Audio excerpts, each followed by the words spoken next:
Hi, everyone. Thanks for joining Jeff and I today on our webcast. We're going to talk a little bit about Robert F.K. Jr., um, who was just nominated, as we all know, on November 14th by Trump to Mhm. head up the health services sector for the U.S. And that means he's going to have a budget of about 1.6 trillion and 80,000 employees underneath him. Mhm. So it shall be interesting to see the dynamics between him and Trump, because I think they're both pretty strong-willed, shall we Mhm. say? Yeah, So, yeah. So that's a we ended up, fair yeah, way to say it. Fair way to say it. yeah. And we bought a pharmaceutical last March. We ended up purchasing Pfizer at 27 bucks and 38 cents. And since the nomination on the 14th, it dropped the next day by what? Like 3.5% pharmaceutical sector. So are we looking at a buy, hold, sell of Pfizer? What do you think, Jeff? Yeah, so there's three things we could have done on this news. We could have sold our position in Pfizer, we could have bought more, or we could have just done nothing and held it. We've Hmm. decided to buy more.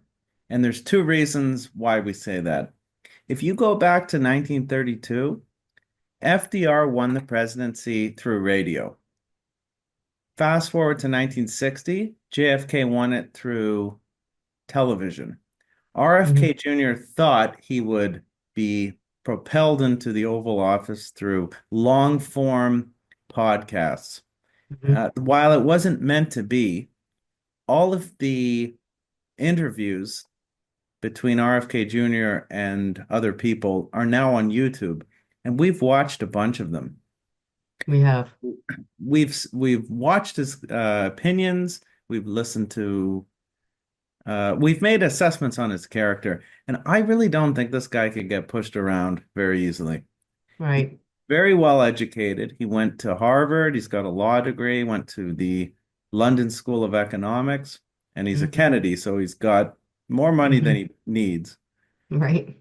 And so I think he does one of two things in this. Let's just presume he gets approved by the Senate. And that's not a for sure, but let's just presume it happens.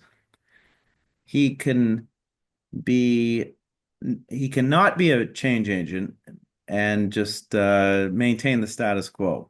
If that Right. happens, the sell-off in the pharma stocks was overdone because he's not going to change anything dramatically. Hmm. But if he does, If he does, I think he shows up on the front page of every newspaper. He's on top of social media, and I think his narcissist president slash boss would hate it, yeah, and I think he yeah, gets fired. yeah. And if you read our blog, we have a link to all the cabinet members that didn't survive past the first term. And it's a Hmm. long list. It is a long list. So for that reason, we've decided to add to Pfizer because the stock dropped 5% on the news. RFK Jr. is running the health department.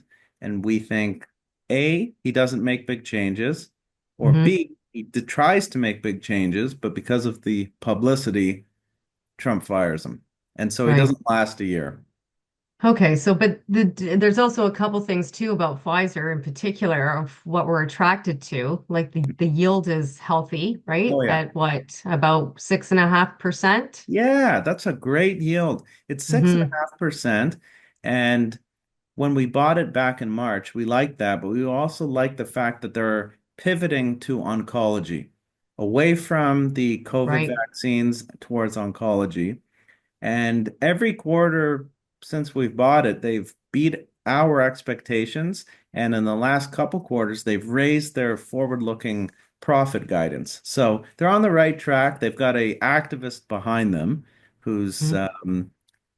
advocating changes. And I think that this board is very conscious about what do they need to do to get the stock price up. Right. So I like Pfizer on its own, leave RFK Jr. out of it.